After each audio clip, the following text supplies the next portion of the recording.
retour des jasettes autour de la table. Question numéro 1 pour cette semaine. Lucas de Québec qui me demande, d'un point de vue entraînement, définis-moi le travail général versus le travail spécifique avec un athlète.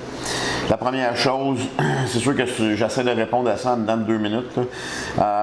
Le travail général et le travail spécifique, ça dépend de la périodisation que vous allez utiliser. Donc, ça dépend des macrocycles, ça va dépendre des micros et des mésocycles. Mais de façon générale, exemple, on commence l'année avec un travail général, on appelle ça un GPP, un PPG en français. Donc, c'est une phase de préparation générale. Le but de cette phase-là, c'est, numéro 1, ça va être de ramener les bobos le plus près possible de la normale, sans en avoir, développer la masse musculaire s'il y a eu de perte de masse musculaire, resolidifier, stabiliser les joints articulaires, travailler la mobilité s'il y a lieu. Donc c'est un peu dans cet aspect-là qu'on va travailler, c'est toujours général. C'est pas nécessairement, comme on dit, spécifique au sport. Par la suite, on va passer au travail dit spécifique. Donc, il y a des phases transitionnelles. Sur la phase transitionnelle 1, 2, 3 ou 4, dépendant combien vous voulez mettre de phases transitionnelles. Moi, dans un an, j'aime ça travailler beaucoup avec 3 phases transitionnelles.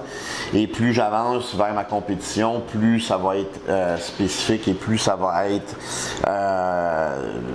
spécifique pour un sport. Exemple, soit si je fais du bench, ben, je vais travailler mon bench press un petit peu plus, mais je vais travailler mon dos. Si je fais du football, ben, à ce moment-là, je vais faire du bench press pareil, mais je vais avoir beaucoup plus de foot drill ou des trucs dans ce style-là.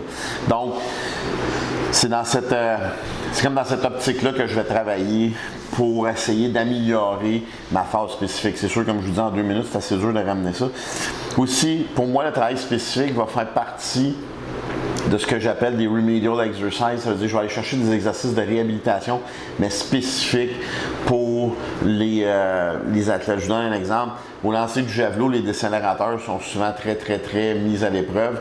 Donc, le décélérateur principal, exemple le Teres Minor, le petit rond, ou le infra ou le supraspinatus, par exemple.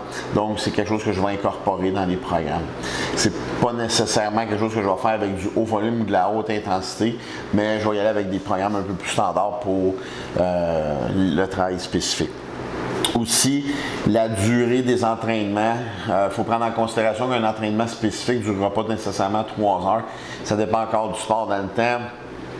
Moi et l'équipe de powerlifting qu'on avait, on s'entraînait en moyenne 3 heures, 3 fois semaine pour le powerlifting. On faisait le fameux programme de Sheiko, qui était très long, très ardu et très demandant sur le système. C'est pas quelque chose que je vais suggérer à un athlète de football, étant donné qu'ils ont énormément de pratique. Donc, le spécifique, il faut être capable aussi de coper avec le fait que ces gens-là vont être sur le terrain. J'ai des joueurs de baseball que c'est la même chose, ils vont avoir des BP, des ball practice. Donc, les ball practice, s'ils durent 2 heures, c'est sûr que dans ma journée, je ne vais pas mettre un entraînement de 2 heures.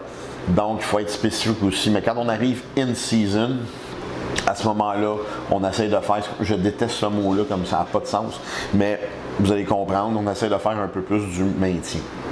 Donc, j'espère que ça répond à votre question. Si vous en avez d'autres, sspbarbellclub.com, sspbarbellclub@gmail.com, vous pouvez nous écrire. Sur ce, restez fort.